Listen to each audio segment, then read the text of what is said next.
So we're joined here with Dave Beasant and of course Stuart Deakins. Welcome to Plough Lane. Good to be back. Have you been down much recently since we come back? I've only been down to see one game, and it was during COVID, and unfortunately it was a 3-0 defeat to Sunderland, so hopefully going to pan out a bit better today. Change the track record today with a win. I think the obvious question is, how different is it from the one that we used to play at? I mean, it's unbelievable. It's a fantastic stadium, you know, potential to grow, whereas you know, the pitch down the other place was quite good, but everything else was non-league, and you know, it worked to our benefit many a time when you know, got to the top flight and the big clubs come down. It was a big shock to them, but this is fantastic. This is modern day, and players hopefully will enjoy playing here. We were just saying, Dave, obviously off camera, we were talking about Tom's lovely. What season was that? 94, 95, I think. Yeah, Neil Sal, like I say, Sully's shirt that was, yeah. And you were just discussing about padding, because obviously this pitch, it's a lovely pitch, isn't it? Yep. So you were saying about your padding in terms of you had to wear lots of padding because the pitches are so hard. I mean, it was not so much match day. Match day, you know, the amount of times you dive around is obviously limited, hopefully limited. But obviously when you're training, you know, you're getting battered, and you know, I got battered in training. You know, Dave Bassett's training sessions are renowned to let's just batter the goalkeeper. And yeah, I mean, literally, you know, Ray Goddard, beforehand, he kind of sewed some thick padding into tracksuit bottoms, and he was saying, "Oh, I bruised too easy." And then I thought, well, that's quite a sensible thing to do, because you know. But I had some a baby grove, like an all-in-one suit made, padded knees, padded hips, padded elbows. They put them on the shoulders, which you don't really need. No. But yeah, I mean, you know, even this pitch, for the amount of rain we've had over the period of time over Christmas, this is still lovely and firm. Watch out. We've had that before, haven't we? So we brought you down here obviously for the goal, and we've got a new terracing down here. So this is where our main bulk of supporters are. Yeah. Safe terracing now, so you can't do those surges and stuff like that. Yeah. Good atmosphere down here, so this will probably be the place to hopefully this afternoon get some atmosphere going. What are you expecting today? Well, I've just looked at Ipswich. I mean, Ipswich were on fire earlier on, and just the last 5 games haven't been brilliant for them. So hopefully we're catching them on a bit of a downward spiral, or the fact that any result here would be a great result, you know, victory or draw. But obviously to get through to the next round will be fantastic. You mentioned obviously today we're here ahead of our third round clash against Ipswich. The FA Cup is rather special for you, I understand. We've got a few good memories. Tell us about it. What was it like winning it? You know, being that day at Wembley and standing up in front of 98,000 people. I mean, it was a thing that the day itself was just so hot. You know, and that's the thing people don't realise, that in the stadium you're in this bowl where there's just no air. And I mean, I didn't have to run around much on the day, but I felt for the players, because the only time I did run was when I chased Brian Hill, the referee, when he gave the penalty, and for a few seconds after that I was breathless. But the day itself, you know, it was something I can remember. I think we finished 6th in the league that year, and from the victory in the semi-final to the final, I think we only won 1 game. So our performance fell off, I think, because now all we were thinking about was the FA Cup final, because we couldn't dream about it. You know, when I joined Wimbledon, well, we didn't get any bonus for winning it. That shows you how lacking we thought we'd get to an FA Cup final and actually win it. So, but no, it was a dream come true, and I still live that way. But literally at that time, I used to drive and see the Twin Towers of Wembley every day I come to training. So it was you know, literally I could have walked to the stadium on Cup final day. You mentioned running towards the referee for that penalty. I think all of us, including Clive Goodyear, would say it wasn't a pen. What were your thoughts on it? I mean, your reaction would suggest at the time. No, it definitely wasn't a penalty, and you know, it'd have been a travesty if the fact that, you know, they'd scored from that penalty. I mean, the good thing was, from my point of view, it kind of put us on the map, and the main thing was it helped us get our great victory. And you know, it's many things from that day are down in the history books. It's said that you watched John Aldridge's penalty techniques in the semi-final. Is that something you sort of did throughout your career, sort of that preparation? How key was that for you? I mean, people are I've been saying to many people recently that fact that people didn't like Wimbledon, didn't like the way we played, and were very critical of us. But we were quite advanced for our years, because we had a fellow called Vince Craven who was an analysis. And no clubs used to have them in those days, but Vince used to from the TV footage, he clipped together bits of video. You know, it was quite boring to watch it sometimes. And Vin had an idea to keep brightening it up. You know, he put something away from football, like a massive car crash or something from airplane, and you know, just to keep you. Oh, did I miss something there? So it was.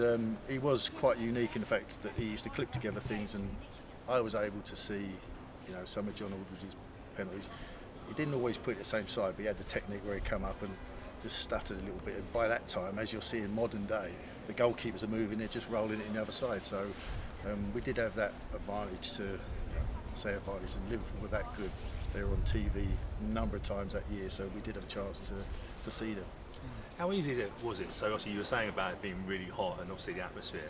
How easy was it for you to sort of click in to go, right, okay, we've watched some stuff from before? Because at the moment it must be massive, in terms of, did you have to try and compose yourself and try and think? I think that if, you know, again, you know, we had Bobby Gould, got Don Howie. Don was brilliant for the club. You know, to have someone who was involved with England, to have been at Arsenal, and at Wimbledon, although we were a top flight team, it was still Wimbledon, you know. Yeah. And when we came in, we were 1-0 up, and you're thinking, you know, you're all excited, and you know, and then suddenly Don come in, and he just, right, lads, get these towels. We had these ice towels. We had towels soaked in ice water, and we put them all over our heads to keep, you know, get your brain calm down, you know, cool it down, you calm down, and literally Don and Bobby were doing their chat at half time, and I kind of lifted my towel up to look round, and there's everyone with their heads just covered in, you know, it's like a room of ghosts, you know, mini ghosts and stuff. It was a way that they used it in in Mexico in '86 to cool the lads down, to get their brains calm as well, so it worked. Brilliant. Yeah, I mean, you were our captain and the second ever goalkeeper to lift the FA Cup as a captain. The first, of course, for a bit of FA Cup trivia, Royal Engineers goalkeeper Major William Merriman. So there you go. Bit of FA Cup trivia on FA Cup day. How did it feel to sort of lift it and stand in front of Wembley and lead the team up there? It was one of the things that, you know, in me growing up as a child, you know, Cup final Saturday was the day of the year for football, and you know, we only had a black and white telly. Someone down the road had a colour one, so it was all the kids in their house to watch the Cup final, and to be able to have that chance to, you know, look at all those people I'd seen, the great players I'd seen go up and lift the trophy at the end of the game and get to the end of the, you know, where you walk along in front of the royal party and raise the trophy to your fans was something that, you know, you can't dream of that type of thing, and it was just an unbelievable experience. So we do a stadium tour here, and we've got a picture, obviously, of you picking up a trophy. Dennis Wise behind you, and also the royal representative that day was Princess Diana. Yeah. So, from memory, didn't Dennis Wise shout some? Yeah, he did. Yeah, I can remember, like, because I was thinking, I've got to get the trophy. I gave Wise the little hat down, and I got the trophy. And as I lifted it to the Wimbledon fans, he was behind. He went, "Aye, aye, you bastards!" You can't think, but after you're thinking, Wisey might be regretting that one day. So, but no, I mean, that was the other thing. The fact that it was in front of Princess Diana, who was, you know, the royal that we could associate ourselves with, was just made the day even more special. Brilliant. Today, FA Cup. So Ipswich flying high in the Championship. Yeah. Some clubs recently have, well, in many different rounds, have put weakened sides out. What do you expect? Do you expect Ipswich to do that with the carrot being the Premier League?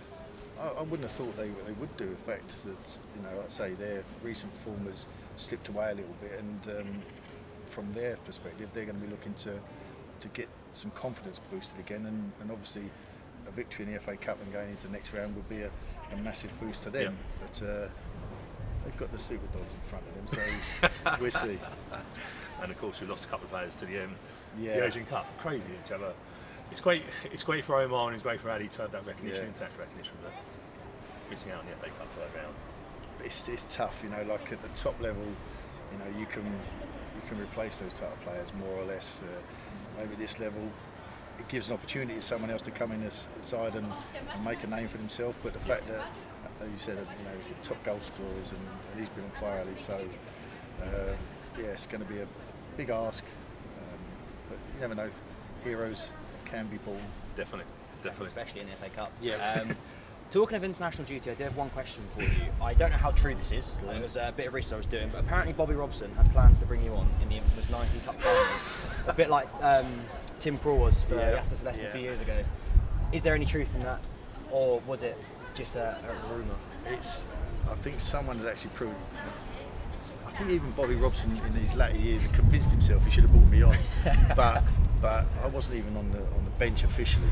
In those days, you had I think it was a 5-man sub bench, and Chris Wood was on the bench, but we were all sitting on the bench. So, and we was in our tracksuits, so it might have looked like you were part of the subs. But no, I mean I've spoken with Mark Wright, 'cause I used to room with Wright, and he was saying, "Oh, Bobby Robson kind of said maybe I should have brought Dave on in the last few minutes." But Shields wouldn't have been too happy with that. I think Shields fancied himself to save a few, but unfortunately he didn't. It's weird nowadays, isn't it? Because now in the World Cups and everyone who's doing the squad is on the bench now, isn't it? Yeah. It's changed so much in that sort of side of it. What are your thoughts? Obviously, I've been a goalkeeper recently. Mikel Arteta was talking about bringing goalkeepers substitutes. Yeah. Do you think that would ever happen in terms of your mindset and talking about penalties? How easy is it to come on and really go in? Would you have fancied that? It's tough, when you're playing in games, you've always got a sub-keeper on the bench, and if you're in that position, you like to have a good feel of the ball beforehand and know you've gone through a warm-up. But coming on can be quite. It's tough. It's tough. I think it's a tough ask to come on and perform as you would do if you started the game and you've prepared yourself properly. Sitting around for a long time is not normal before going on to perform. So I'm not in agreement, but obviously you're there for a reason. You're sub-keeper for a reason. Yeah. One question before I think we round off with a prediction for today's game. What comes to the mind when I say the phrase "stick it in the mixer"? Yeah, that's Vinny and Fash.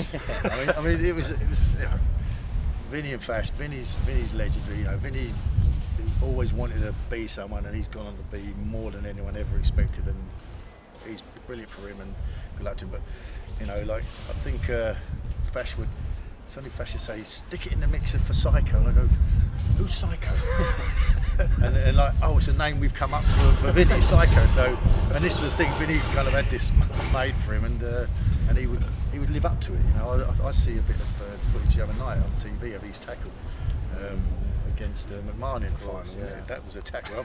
I've seen other ones against Cantona at the old Sellers where that was tough for him. So, no, the mixer was.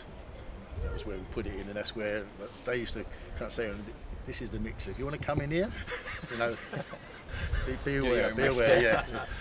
Right, let's get a prediction for today. Tough game, but what do you think? Well, like I say, with 2 strikers out, the main goal scorers, that's the thing is getting the ball in the Ipswich net. I've got to go with a home victory, of course, and I'll say 2-1. Fantastic, there we go. Tough one today. It is a tough one, yeah. Thanks for joining us. I know you're going to be in Australia today, meeting all the fans, so enjoy that. Cheers, thank you. And hope we get a result. Let's hope so. Thanks.